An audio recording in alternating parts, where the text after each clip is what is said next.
Kalau nanya nama saya udah ada terpampang di sini. Kalau jabatan saya ada di sini.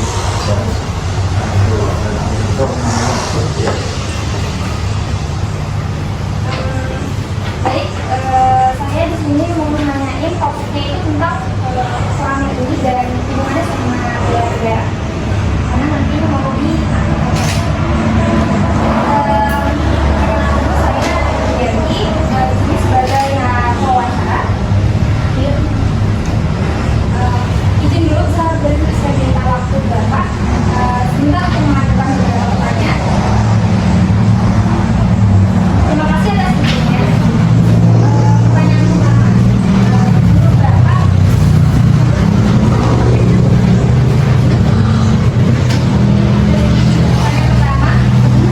menurut Bapak bagaimana sih ruang lingkup wilayah orang Kemang TW dan apa tanggung jawab Ruang lingkup Kemang TW ya. Ruang lingkup Kemang TW ini ada 12 kecamatan ya, 12 desa. Ya, 12 desa. Kemudian terdiri dari beberapa babinsa yang di wilayah, karena kekurangan kita babinsa ada yang dua desa ya.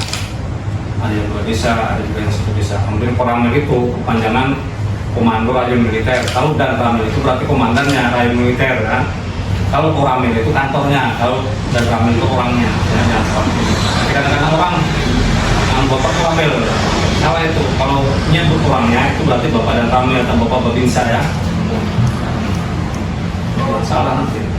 Untuk pertanyaan kedua, ini berkaitan dengan TNI. Gimana sih syarat-syarat menjadi anggota TNI? Syarat-syarat menjadi anggota TNI yang pertama warga negara itu pasti sudah ya, cinta kepada tanah air ya, kemudian beragama yang bagus, tidak pernah itu yang secara umum ya, tidak pernah terlibat pidana, kemudian bukan mantan tentara ya, bukan mantan tentara, salah satunya itu ya, bukan mantan. Punya kalian ini kan belum pernah jadi mantan, tapi kalau bekas tentara bisa kalian tetap ingin tentara ya, bekas tentara ya. Selanjutnya, apa saja tugas dan fungsi TNI dalam hubungannya dengan masyarakat sekitar?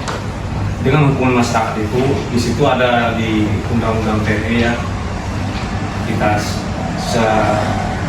ke wilayah ke masyarakat saja ya, hubungan rakyat sesuai dengan 8 wajib TNI, salah satunya adalah membantu kesejahteraan rakyat di sekelilingnya, itu yang pasti. Berikutnya, apa saja bidang kerjasama yang dilakukan TNI bersama Koramil dengan masyarakat Mandailing? Masyarakat ya, kerjasama itu di bidang umpamanya pertahanan keamanan ya.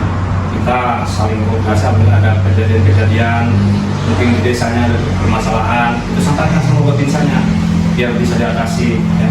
Ada penunjukan-penunjukan yang mungkin melanggar kehidupan bermasyarakat, pencurian dan sebagainya itu ya, sifatnya yang di luar yang kewajaran itu selalu sampaikan. Kita juga umpamanya ini ada kebakaran, harus kan TNI datang membantu semampu mungkin ya. Kemudian banjir, kan sering terjadi di sini banjir di wilayah sini ya. Dan Koramil ini bisa mendatangkan orang yang dari BPBD ke sini. Itu kayak kemarin kan ada banjir di mana itu? Apa itu? Ya di Sengalen itu. Itu kan perannya kita semua ya. Dan kami menghubungi orang BPBD datang ke sini membawa perahu, itu salah satunya ya.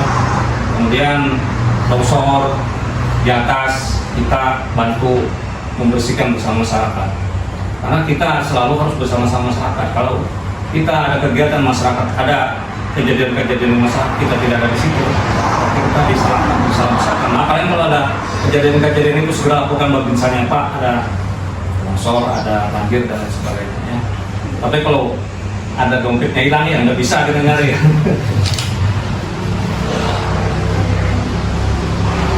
Menurut Bapak, apakah hanya TNI yang menjalani upaya bela negara? Jika tidak, pihak mana saja yang seharusnya menjalani bela negara dan apa yang perlu mereka lakukan dalam upaya bela negara? Bela negara itu sebenarnya bukan TNI saja, rakyat, mahasiswa, ya itu semua ya dilakukan bela negara itu. Bela negara itu salah satunya menjaga faktor keamanan di wilayah kita masing-masing. Untuk ibu kecil, kamu di rumahmu boleh tak maling ngambil ke rumah? Kan tak boleh kan? Ya, itu namanya salah satu membela wilayah. Secara besar negara menjaga. Upaya kami ini sudah lebih besar. Tapi masyarakat kayak Hansip, kayak Wanrai itu kan dia bela negara ya sebenarnya. Itu dulu Wanrai itu kan didikan di bawah kendalinya orang ya, cuma sekarang kurang begitu kelihatan itu. Kalau dulu kan zamannya Pak Harto itu kan kita yang membina orang-orang itu kan untuk kegiatan di masyarakat. Bela negara itu bukan saja untuk membela negara, tapi dia mungkin ada acara perkawinan, dia di situ ikut mengamankan jalan. Ya itu termasuk bela negara ya, salah satunya. Musim bukan dari TNI saja, polisi juga, masyarakat juga, mahasiswa juga, kalian juga sama ya, sama-sama. Makanya kan sekarang ada namanya Komcat gitu ya. Kalau di pertahanannya Komcat itu ada. Tapi sebenarnya seluruh warga negara itu di undang-undang itu ada di pasal berapa itu ya? Pasal berapa itu? Pasal 28 kalau nggak salah itu kan. Setiap warga negara berhak dan wajib ikut serta membela negara itu ya. Atau saya salah ya, kamu buka sendiri lah ya. Yang jelas di undang-undang ada ya, jelas ya. Tuh, mas. Pentingkah upaya bela negara memiliter menurut Mas? Penting, sangat penting. Karena militer itu punya keterbatasan ya. Keterbatasan. Kalau kita berharap sama militer, kalau berharap sama polisi, kan kejadian kan bukan di depan kita, tapi di masyarakat. Nah, masyarakat inilah yang lebih tahu kejadian itu dan masyarakat lapor polisi, lapor tentara, lapor babinsa, lapor Koramil. Itu sangat penting sebenarnya. Tidak penting lagi walaupun non militer itu penting bagi kita ya. Pertanyaan terakhir, apa yang menjadi bagian terberat dari upaya bela negara? Sebenarnya kalau kita bicara berat itu tidak berat. Hanya saja kadang orang itu tidak memahami dengan materi atau tugas yang diembannya. Intinya kita kerjasama yang baik itu tidak akan berat. Contohnya, kamu kayu jatuh besar itu nggak kuat kamu tinggal 1-2 orang ya kan? Nggak bisa terbang 3 orang. Nah, contohnya seperti itu. Setiap ada permasalahan kita dengan sama-sama gotong royong, itu nggak berat seperti itu ya. Yang penting kita mau bergotong royong, mau kerjasama yang baik, jalin silaturahmi. Insya Allah tidak ada yang berat sebenarnya. Ini Pak, ada satu yang mau ngasih pertanyaan ekstra masih mau nanya gitu. Boleh ya, silakan. Assalamualaikum warahmatullahi wabarakatuh. Jadi saya perwakilan dari pertanyaan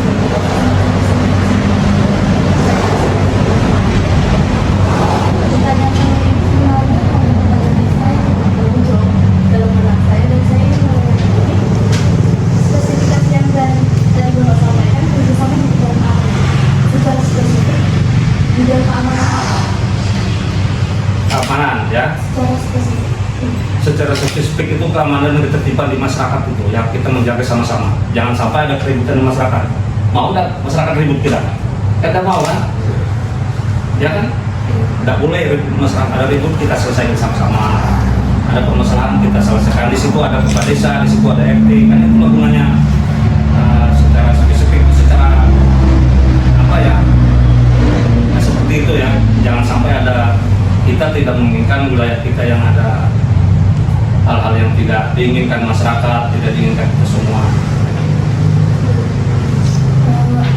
Apakah militer memiliki sebuah hak untuk bergabung dalam Dalam politik jelas tidak ada, karena kita namanya netralitas TNI itu disitulah ya, netralitas. Kita harus menjaga netralitas karena kenapa? Kalau tidak netralitas, tentara itu kan bersenjata, ada senjata dia.